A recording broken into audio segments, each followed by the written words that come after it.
Hello there, Amanda here, and welcome to the Intermezzo Podcast, presenting diasporic stories from the UK and beyond. From exploring the kink community in London to talking to experimental artists based in Italy, we'll give insight into how people are taking their varied life experiences and making it work for them.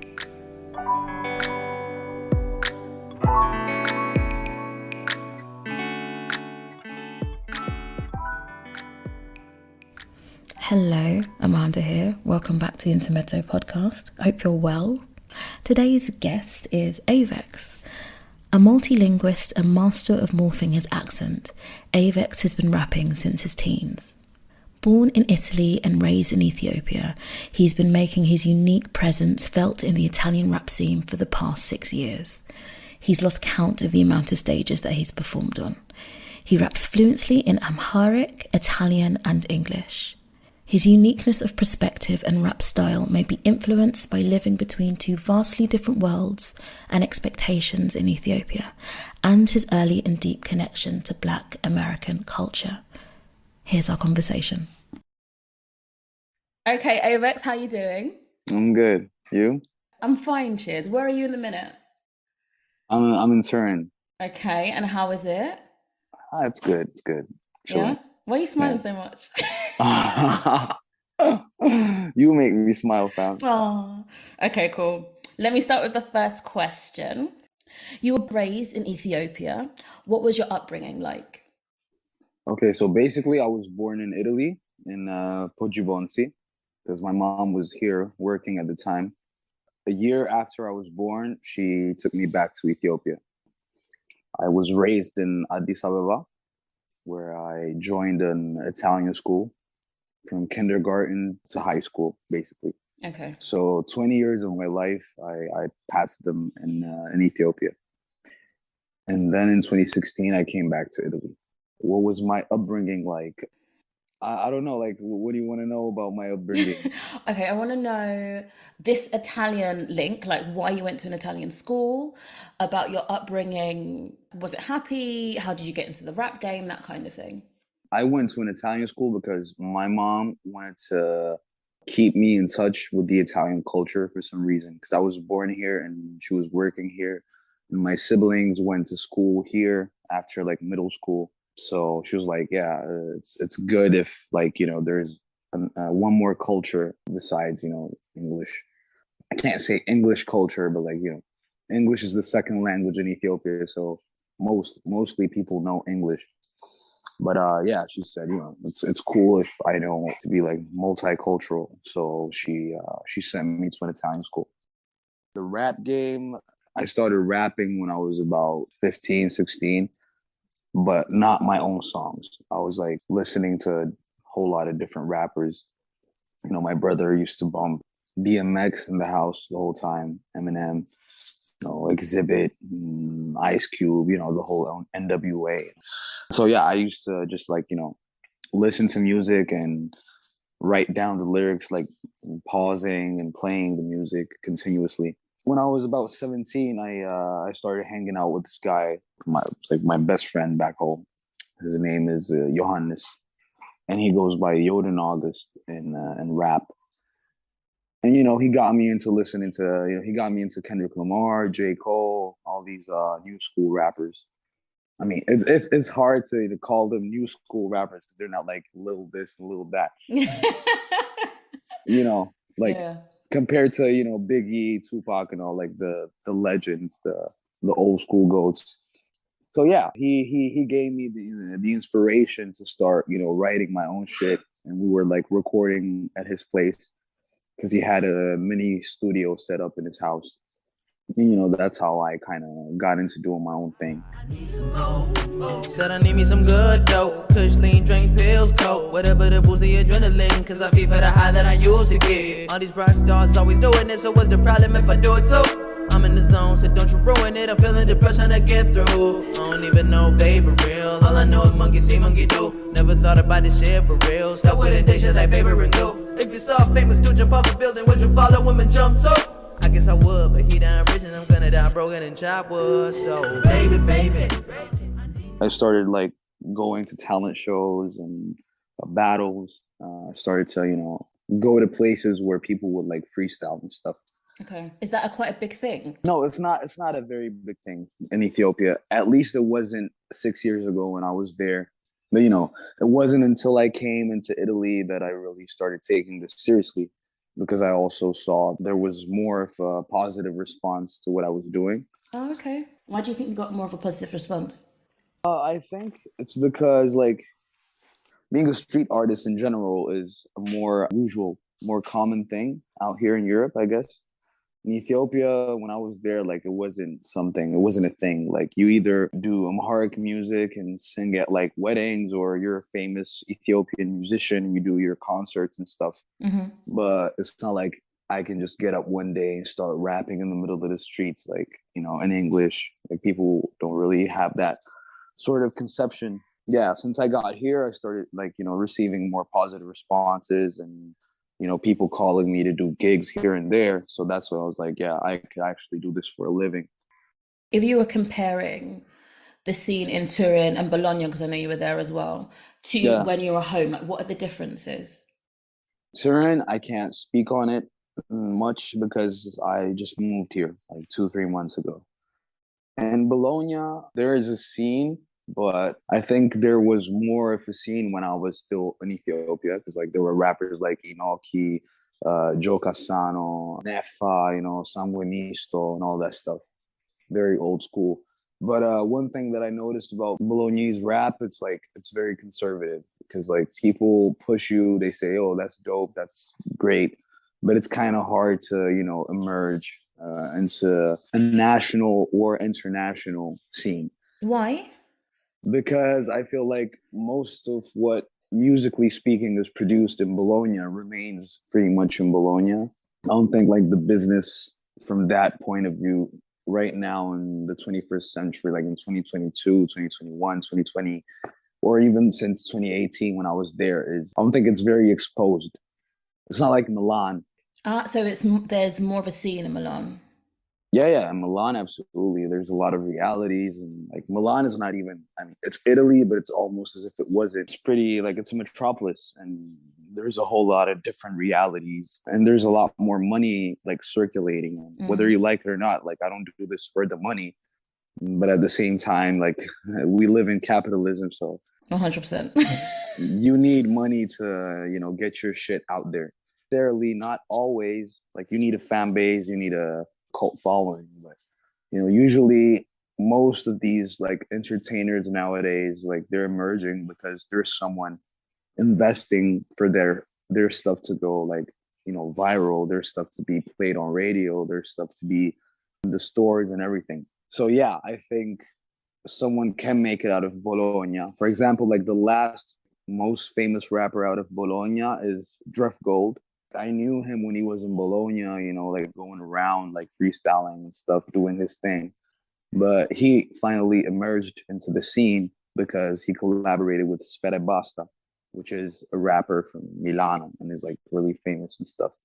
And like, me moving to Turin from Bologna has not much to do with the music. It was more of a lifestyle choice, because like 6 years in Bologna was like started to become a bit draining. So okay, every time I go back there, I'm happy to be there. But at the same time, I know that I need to, step outside my comfort zone, like, trying to push myself.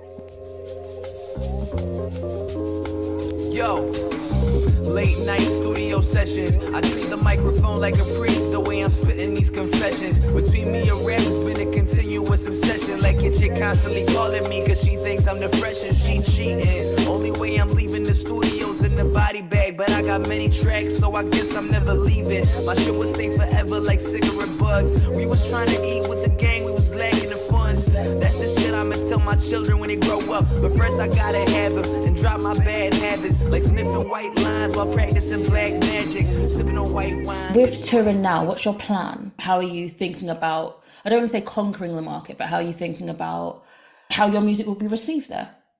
Actually, like, I'm not in Turin because I hope they receive my music in Turin. Like, if they do, yeah, that's great. My plan is to be international. Like, the more I spread my shit out to, the whole world, the better it is. Because My thing is not even rapping in Italian. I rap in English mostly. Rapping in Italian is like something I started doing since I moved to Italy. So I was thinking, so like obviously we've talked about this before, and your accent and the fact that it morphs and you can do a London accent, and it caught me off guard. Why do you feel more comfortable rapping in English? And also, do you rap in Amharic? Because I think you do, right? Yeah. I mean, I'm comfortable rapping in English because like that's what I've been doing for most of my life. But now it's like slowly I'm starting to, feel comfortable rapping in Italian as well. Supposing like people be like, okay, cool. He was born in Italy, raised in Ethiopia, has quite a definitive American accent. So like how do you think that was formed? I've always had like this passion to like imitate. But right now it's not like I'm imitating an American accent. It just comes out when I speak, like naturally comes It's out your like accent. this. Yeah. Yeah, and I think it's due to watching Hollywood movies, listening to music that was produced in the U.S. But since I just like you said, like since I started listening to UK rap and grime and drill and all that stuff, I started rapping with that accent as well. But at the same time, it wasn't even just that. Like I'm a sponge, and it's not even just English. It's like it could be any language. Like I reproduce the sounds. It just comes to me naturally. I don't know how to explain it. Okay, so you performed at the Vancouver Jazz Festival. What was the experience like compared to performing in Ethiopia and Italy? Like the crowd, the treatment, that kind of thing. The difference was that, like, for once I was on a stage, like saying things that everybody could understand. And it was cool also to see that the people that came up to me after the concert were like, yo, where are you from? Like, are you from around here? Are you from like the US? Where are you from? And I was like, oh, I'm from Ethiopia. And they was like, what? What do you mean? Like, I know your origins. Like, you're from Ethiopia. You might be from Ethiopia, but like, where are you from in the States? And I'm like, I'm not from the States. I'm from Ethiopia, and I live in Italy. And they were confused, just like they're confused here when they ask me where I'm from, and I say Ethiopia, and they're like, okay, but where are you from in Italy? But they don't know that I've been here for just like 6-7 years. Yeah. And I've always spoken Italian.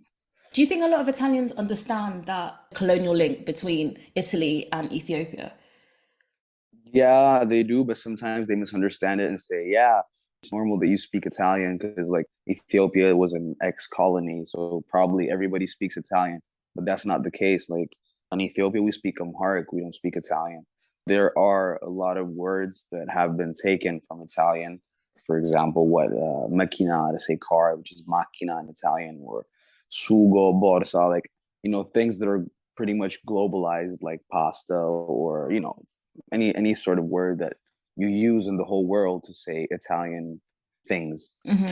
But in general, our language is our own language, and it's at a national level. Then there are like thousands of other languages depending on the region you find yourself in Ethiopia. So yeah, I spent a big amount of time explaining that like I don't speak Italian because of that. How much time? You said a big amount of time. Are we talking every day, every week? It's a big amount of time, which basically it's when I meet someone new and have to explain my story and tell them where I'm from and this and that. That question is always like that. They're like, where are you from? I say, I'm from Ethiopia. And then I say, yeah, but I've been here for 6 years. They're like, wow, 6 years? You speak such good Italian. And I'm like, no, I've always spoken this way. It's a complex story. I could give a damn. Yeah, listen, bruv.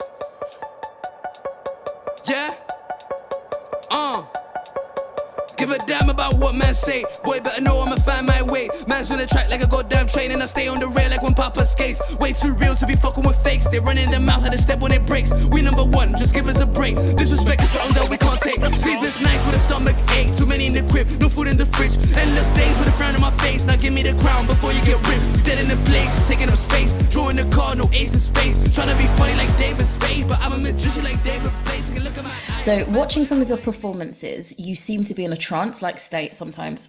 How do you feel when you're performing, and what compels you to continue?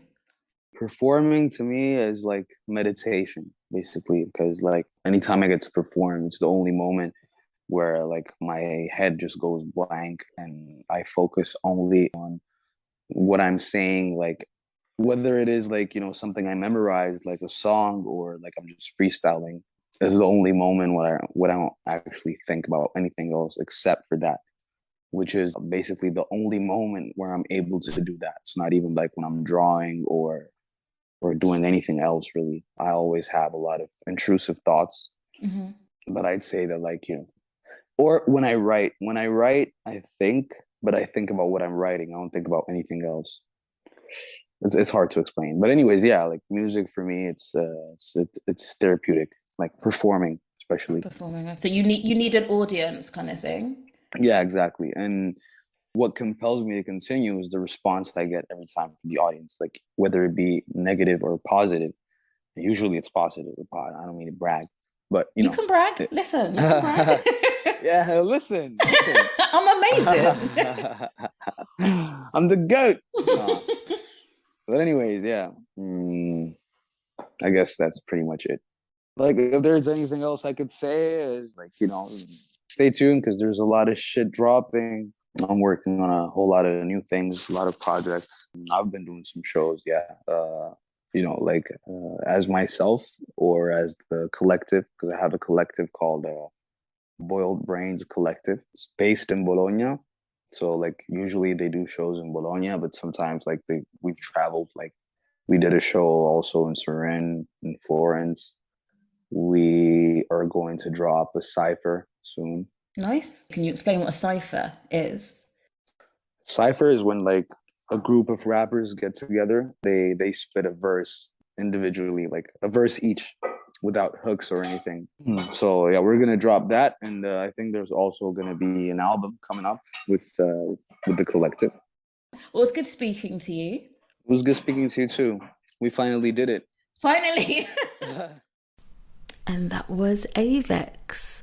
That was relatively short, relatively sweet. If you're interested to see what he's up to when he'll be gigging, all of that good stuff, you'll find all of his information in the show notes.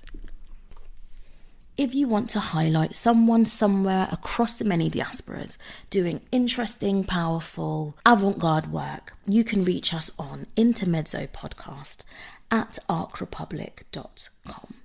This podcast is made in collaboration with Arc Republic. That is a news and advocacy platform where they are telling stories and changing the conversation. And that's it from me. I hope you have a lovely day, afternoon or evening, and I'll speak to you soon. Take it easy.